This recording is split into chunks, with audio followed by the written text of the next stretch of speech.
Kain ng nanay, oh. Hmm?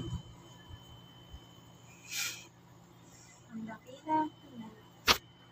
Laki lang niya. Kumakain. Sandita. Ano yan? May pandesal na dala? Hindi, ano yan? Oreo? Basahan, mainit kasi. Oreo. Tapos mo. Tsaka bitis.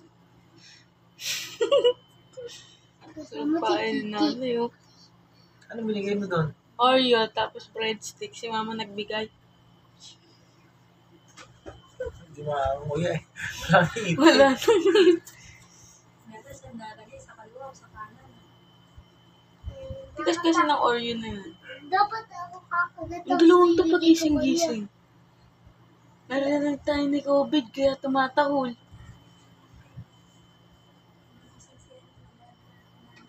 Gising. Hindi ako nadilat. Ayun na po, yung pigit. Di ba mga gising?